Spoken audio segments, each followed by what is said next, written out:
Hi everyone, not sure what happened there, but we're back again.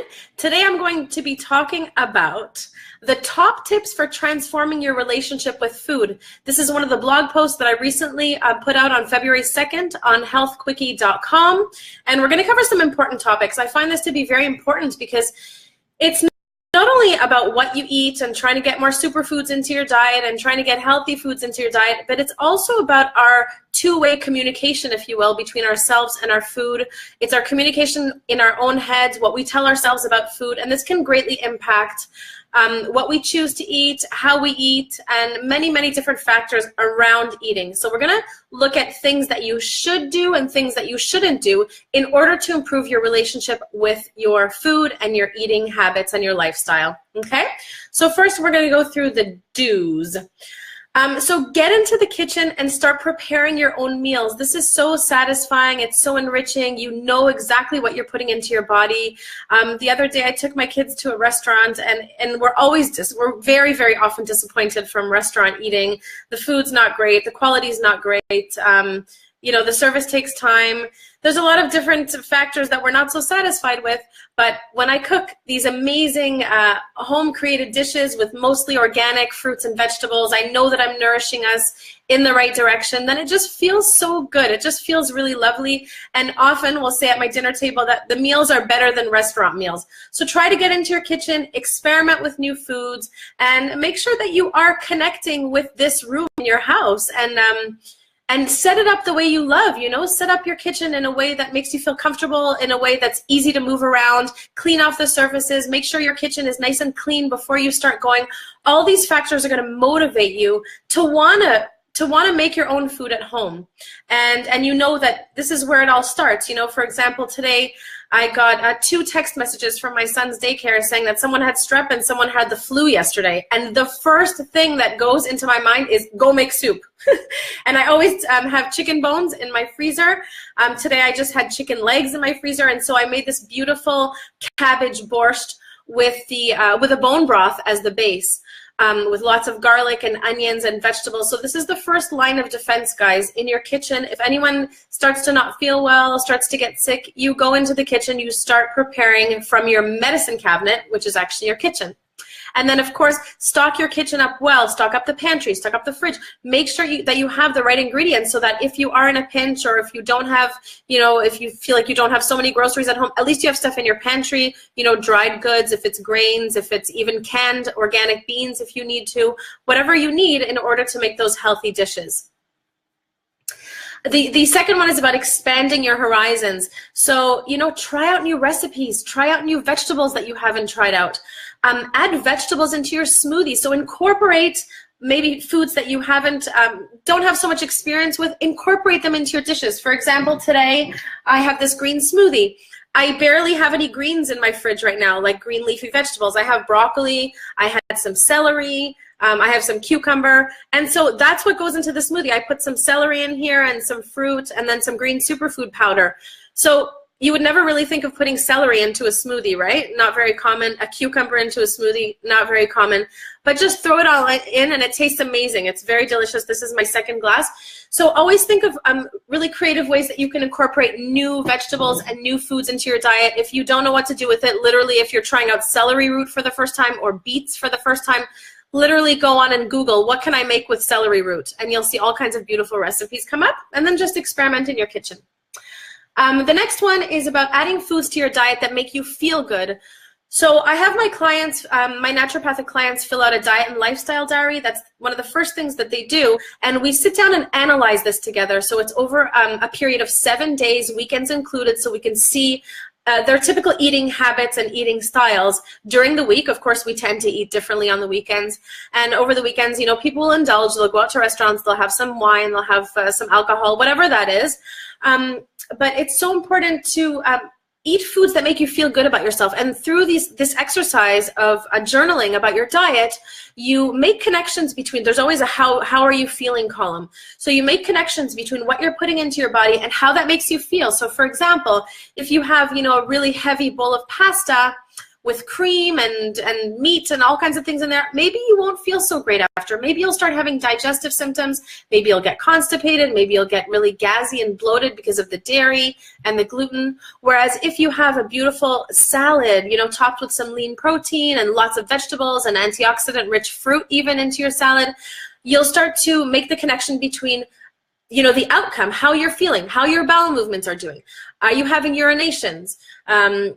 You know, are you releasing liquid? So all of these things are very, very intricately connected. So what you're putting into your body is directly connected to how you're going to feel. Our foods do play a role in dictating our mood. So make sure that you choose your foods very wisely. And I have a blog post this week actually on food and mood and which foods you can incorporate to actually increase serotonin, increase omega-3 essential fatty acids to feed your brain so you have mental clarity and focus and memory and concentration. So look at that blog post. I have lots of different amazing, informative, concise, and very content-rich blog posts on my blog on healthquickie.com. So please visit my blog. So freeze something healthy is the next one. We're all in a time crunch. It's just a fact of our modern lives. So if you are in a time crunch, make sure to freeze something healthy. Make sure that you have pre-prepared, that you've meal prepped one day of the week, and that you have some healthy options in the freezer. And that'll be your go-to instead of stopping by, you know, a fast food joint after work, or picking up something on the go. Make sure that you can just, you know, grab that food out of your freezer, because that's food that you've actually created yourself, and then you're sure that you're nourishing yourself and your family in the right way. The next one is about eating with people that you love. If you can, eat with family. Everything is enhanced, you know, hopefully it's a positive environment, but if you eat with family and eat with loved ones, it just elevates your mood and you'll be able to digest better. Whereas if you're on your phone while you're eating, or driving while you're eating, or texting, or stressed, or having an argument, that is going to literally block your digestive process and tax your digestive organs, and you won't digest properly, and then you won't feel healthy and good after. So make sure that if you are eating in a family environment, it's a positive family environment. The next one is treat yourself to dessert occasionally. You know, I'm not a saint. I crave, you know, sometimes I crave ice cream and things like that. And that's okay once in a while to treat yourself. Don't make it a daily habit. One thing I'll often do is I'll make alternatives. So the other day, my kids wanted ice cream. Did I do a blog? I think I might have done a little post on that. So the kids wanted ice cream. It was after dinner. What did I do? I put some organic yogurt into the blender with some frozen berries, frozen mango, and vanilla extract. And they just were so satisfied. It was amazing. We all loved it. It tasted like amazing frozen yogurt. If you are dairy intolerant, you could do the same thing with a dairy-free yogurt. So for example, coconut yogurt is delicious. It tastes very, very similar to regular yogurt. Almond yogurt. These are really nice alternatives to dairy yogurt, and you can just make your own dessert or sweets. And if you are out with friends, if you're at someone's birthday party, it's okay to indulge once in a while. It's okay. It's not going to kill you, okay?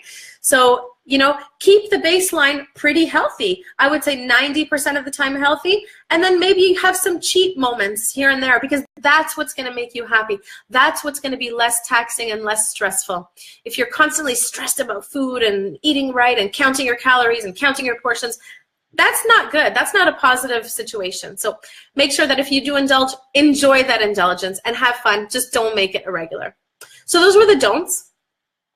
So those were the do's. Those were the do's. Here are the don'ts, okay? So don't be cruel to yourself.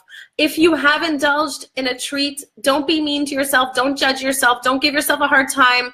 Cut out that internal dialogue that's, you know, negative and self-deprecating, and instead just let it go. It's okay. Let it go. It was a positive thing, and as long as it didn't tax your digestion or give you any symptoms, as long as you're not intolerant to that food or allergic, then it's okay. Let it go.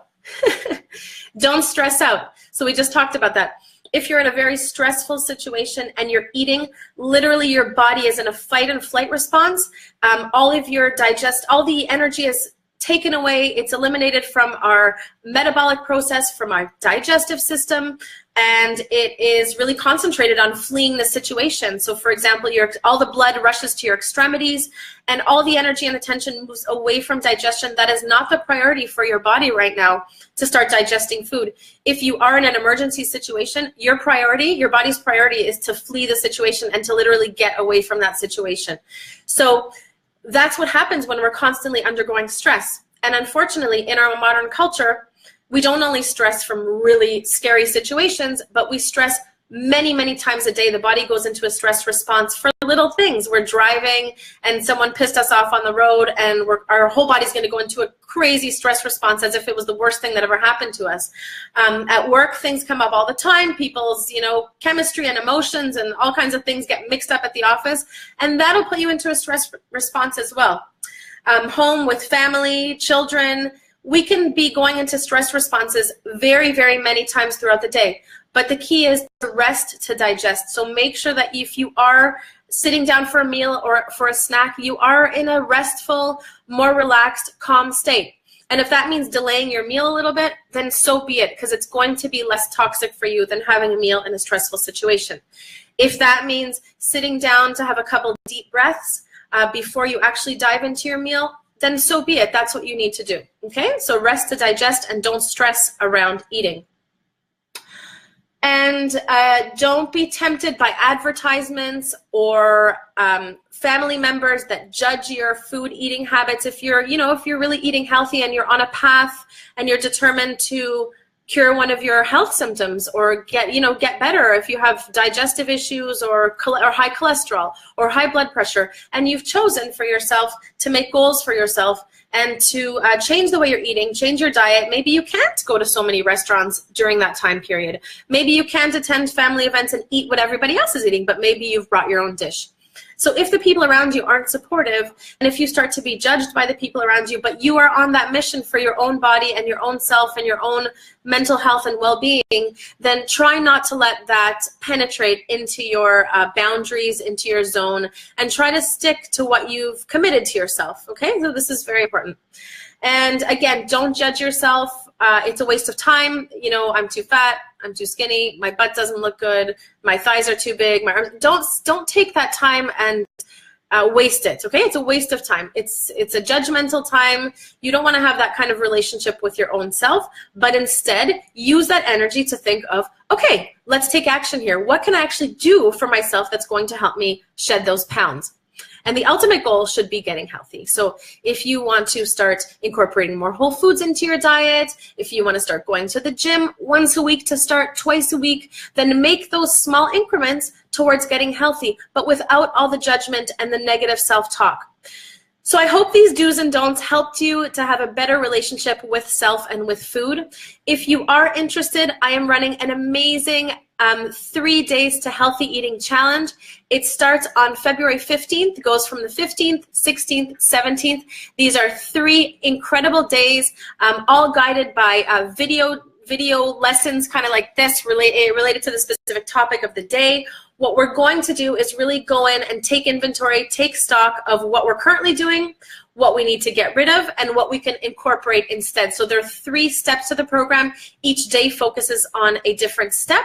And we're going to be really taking stock, taking inventory of our kitchen, of what we eat, of how we eat, and what we could incorporate into our lives to make the whole system run better. These are tips that you can incorporate throughout the 3 days, but they are also tips that will last you for a lifetime. So if you want to implement these in the future, then you will definitely be doing great things for yourself. So join me. The link for the blog post that I talked about is going to be underneath this Facebook Live, and the link to join the 3 days to healthy eating challenge, it's completely free by the way, is also going to be underneath this Facebook Live. So I hope you join me. It's going to be awesome. It's going to be wonderful to do it in a group. We're going to have lots of dialogue about these specific days. You'll have some homework that you have to do after each day in order to really absorb the learning and make it stick.